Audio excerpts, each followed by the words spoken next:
Olá!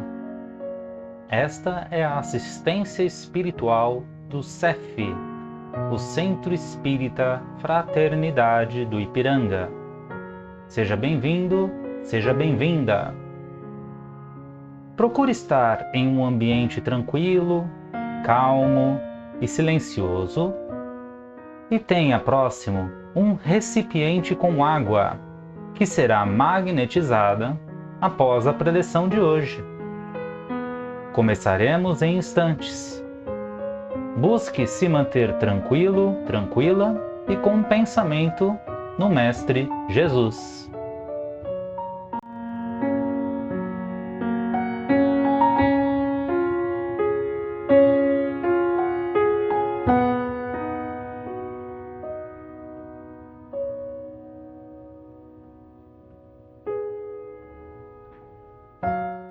Tudo bem?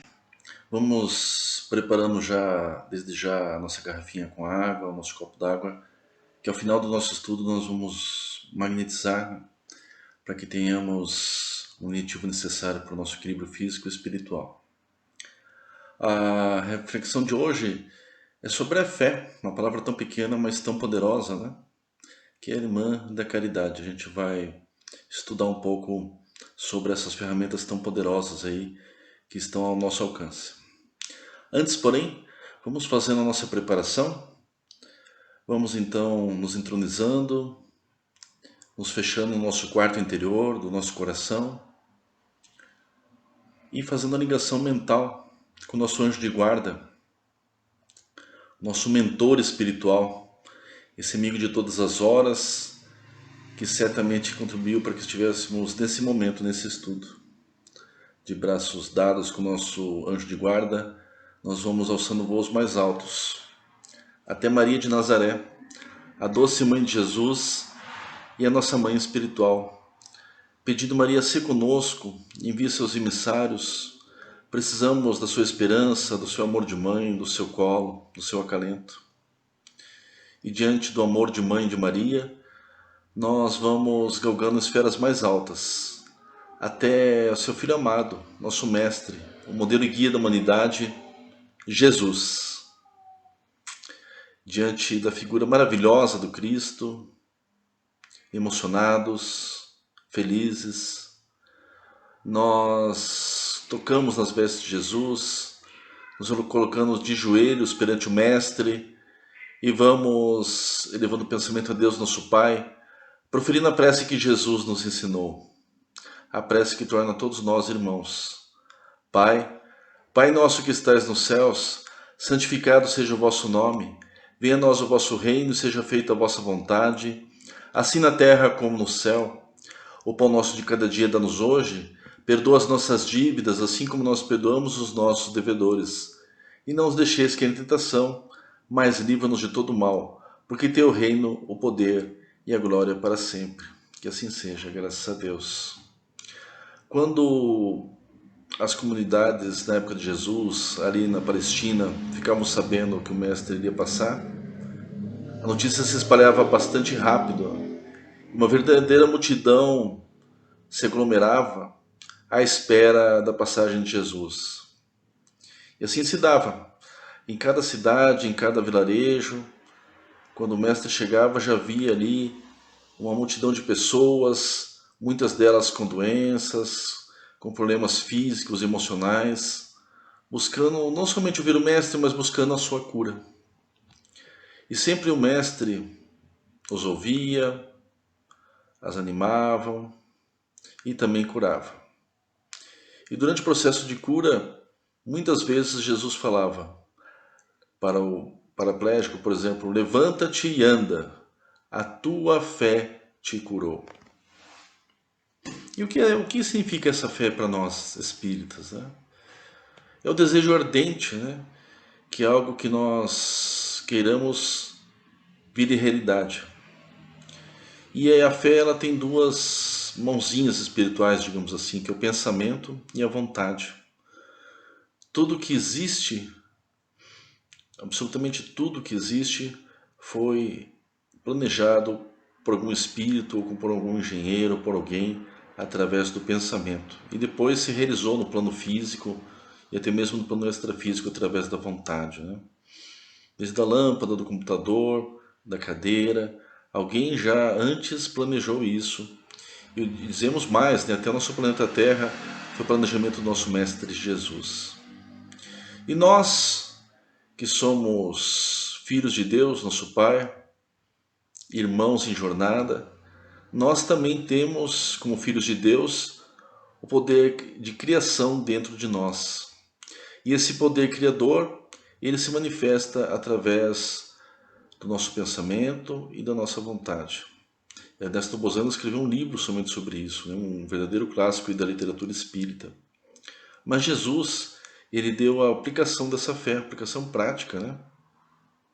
Nos seus inúmeros exemplos de cura, onde ele passava, né? Ele estimulava a fé das pessoas, a fé dos seus discípulos. Somente a fé, ela por si só, ela necessita de obras, né? Tanto é que Jesus dizia que a fé sem obras é morta, né? Mas a fé também ela tem uma irmã poderosa, a caridade. A caridade ela tem poder transformador.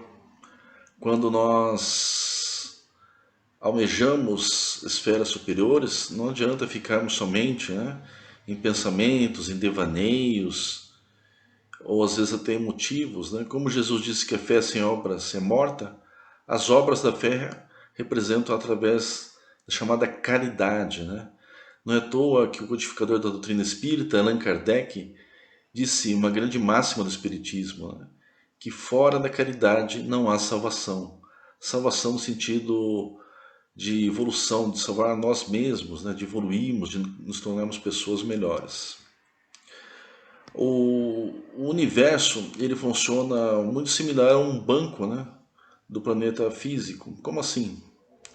É necessário que a gente tenha créditos, né? Para poder fazer as nossas realizações. O Banco Universal não é diferente. Só que, diferentemente do funcionamento do banco físico, é necessário primeiro doar para poder receber. É o que o livro Nosso Lar chama de bônus hora, né? Que são fichas de trabalho de poder aquisitivo, né? Recomendamos a leitura de Nosso Lar através da psicografia de Chico Xavier, uma excelente obra que mostra os bastidores da espiritualidade, o funcionamento da sociedade do astral, em especial a cidade chamada Nosso Lar. E lá eles ensinam, entre várias coisas, o livro, né? Ele mostra como é que funciona a cidade e também a importância que eles têm em relação ao padrão de pensamento, ao padrão vibratório, né?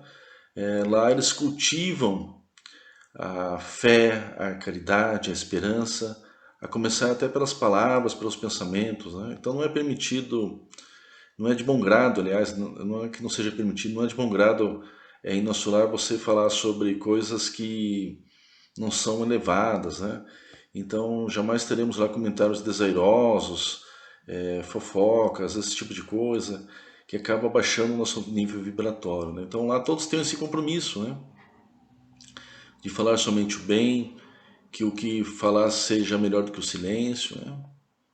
E sem dúvida nenhuma a intervenção ajudar os amigos, os familiares através da prática da caridade. E a caridade, como dissemos, é uma moeda corrente no nosso lar chamado bônus hora, que poderíamos traduzir assim. O que é caridade? Caridade não é somente a doação de roupas, de agasalhos nas campanhas de final do ano, ou quando há alguma enchente, uma tragédia natural, né? Onde os governos fazem campanhas de arrecadação, de mantimentos. Isso é caridade material, que não deixa de ser uma forma de ajuda, mas é uma ajuda mais simples, né? A caridade que a espiritualidade se refere, que o Mestre Jesus cita, é a caridade moral. Não é necessário nenhum valor monetário para praticá-la. Porém, ela exige um esforço maior, exige uma doação de nós mesmos, doação de que é de melhor em nós. Por isso, um exercício de auto-melhoramento. A caridade ela é exemplificada pelas ações.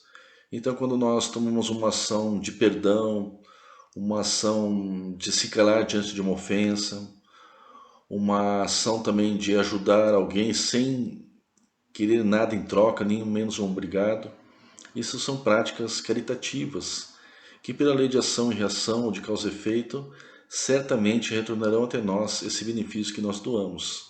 É como nós falamos do banco, né? Do Banco Universal. Né? Então, se a gente quer mudar algum problema que nós estamos passando, alguma situação que nós não estamos gostando da nossa vida, o universo ele pede de nós uma ação positiva. E por conseguinte, mesmo que a gente não faça por interesse próprio, nós teremos esse retorno. Né? Idealmente falando, nós teríamos que chegar no estágio da prática do bem sem esperar nenhuma retribuição. A retribuição é a própria prática da caridade em si, não visando segundas intenções. Mas como ainda somos falhos, né? Cheios ainda de questões para resolvermos dentro de nós, a espiritualidade nos recomenda a prática da caridade, nem que seja num primeiro momento por interesse. Jesus nos adverte, todavia, que quando nós formos fazer o bem, que a mão direita não saiba o que a mão esquerda faz, né? Então, se nós arrecadamos algum alimento, algum casaco para as campanhas de catástrofes naturais, né? É necessário que a gente faça isso em silêncio, sem divulgar, né? Sem tirar foto e postar nas redes sociais, porque nós já perderemos o nosso mérito, diz Jesus, né?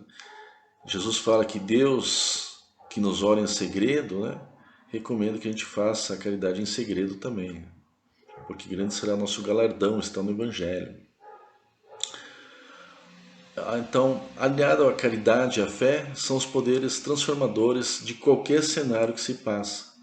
Há uma outra passagem bastante didática do Evangelho, que nós gostamos muito de estudar. É um dia justamente que Jesus havia trabalhado o dia inteiro, curando as pessoas, ouvindo os aflitos, levantando os caídos, né? E ao final do dia ele foi conduzido exausto pelos seus discípulos até o barco, né? E atravessando, navegando pelo mar da Galileia, de repente o tempo começa a mudar. O céu que estava claro começa a se encher de nuvens escuras, o mar começa a ficar agitado, o vento aumenta a sua velocidade, começa uma tempestade, e aquele barco começa a se agitar de acordo com o sabor das ondas, né? E os discípulos já estavam meio temerosos porque, ao invés de parar, aquela tempestade aumentava cada vez mais. E eles tinham receio até de acordar o mestre, porque o mestre havia trabalhado o dia inteiro, estava exausto, né? Mas diante do medo, do naufrágio, né?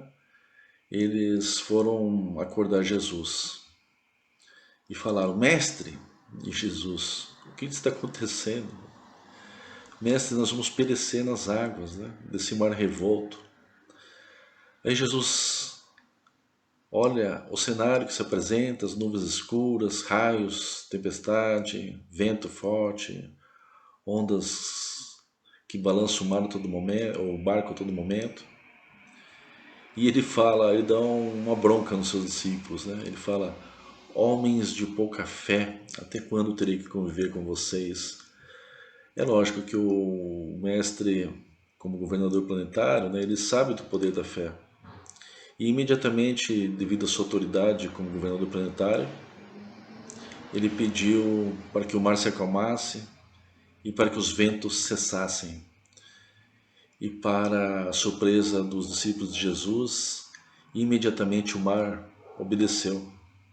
As ondas se serenaram, formando um grande lago, e os ventos se aplainaram, e o céu se abriu novamente. Nenhuma palavra foi dita, né? O exemplo e a autoridade de Jesus foi mostrado para nós, né? Essa é a fé que nos tira da tempestade, essa é a fé que muda o cenário tempestuoso que a gente se apresenta no momento. Basta a gente usar a força do pensamento e da vontade. E, logicamente, a prática da caridade, né? Pela lei da causa e efeito. Então essas são essas duas recomendações de Jesus, nosso mestre, né? Para que a gente possa atravessar a tempestade, seja ela qual for. Tempestade às vezes que a gente acha que é intransponível, né? E a fé, ela tem essa capacidade aí de acalmar as ondas, de serenar o barco, né? Para que a gente possa fazer uma travessia tranquila. E a caridade é a prática necessária para que a gente faça com que esse barquinho alcance a outra margem, né? Sem o trabalho no bem, nós não podemos evoluir. Nós necessitamos do nosso próximo para evoluir. Tudo que a gente faz para o semelhante volta para nós. Então, se a gente quer alegria, se a gente quer saúde, nós temos que proporcionar alegria e saúde para os nossos semelhantes, né? E não custa absolutamente nada. Às vezes uma palavra amiga, escutar alguma lamentação de alguém, né? Emprestar os ouvidos, os ombros. Isso não depende de um numerário, né? Isso exige boa vontade de nós, né? E, e a recompensa nem está na próxima vida ou a qualquer momento, né? A recompensa é imediata, né? Todos nós que já praticamos a caridade, nós sabemos disso, né? Ela vem imediatamente com a sua prática, né? Nossa consciência fica mais tranquila, de repente uma alegria interna começa a brotar dentro de nós. Então é um salutar remédio, um salutar medicamento aí que está ao alcance de todos nós, né? Então que possamos vigiar os nossos atos, os nossos pensamentos, as nossas palavras, para praticar a caridade, para termos fé no nosso dia a dia. E assim nós vamos certamente vencer, de acordo com as recomendações do nosso Cristo Jesus. E como aqui a gente não fica somente na teoria, nós praticamos o que estudamos, nesse exato momento nós vamos direcionar a nossa fé, projetando as nossas mãos sobre o copo d'água, sobre a garrafinha d'água que anteriormente nós já preparamos. E vamos, juntamente com a espiritualidade, pedir que os mentores, que os guias, que os anjos de guarda coloquem na nossa água os elementos curativos, balsamizantes, necessários para o nosso reequilíbrio físico, para o nosso reequilíbrio espiritual. Para que ao tomar essa água, nós possamos ingerir aqueles elementos que nós necessitamos para que a nossa alma consiga vencer as provações, as dificuldades, para que tomarmos essa água abençoada, nós tenhamos a fé necessária para vencer as tempestades, seja elas quais forem. Então assim pedimos a espiritualidade amiga que coloque os elementos de cura, os elementos de coragem, de pacificação do nosso coração nessa água. Água esta que Jesus falou que quem beber da minha água não terá mais sede, né? Então que possamos beber dessa água espiritual bendita, que é colocada exatamente os fluidos nesse momento no nosso copo d'água ou na nossa garrafinha d'água. E nós podemos reabastecer essa água durante o Evangelho no Lar, que a gente faz aqui pela internet ou durante a nossa casa junto com os nossos familiares. Que possamos praticar a caridade a todo momento, e é um desafio que fica para todos nós durante essa semana. Nós assim damos por encerrado, rendendo graças a Deus, e até a próxima oportunidade, se Deus quiser.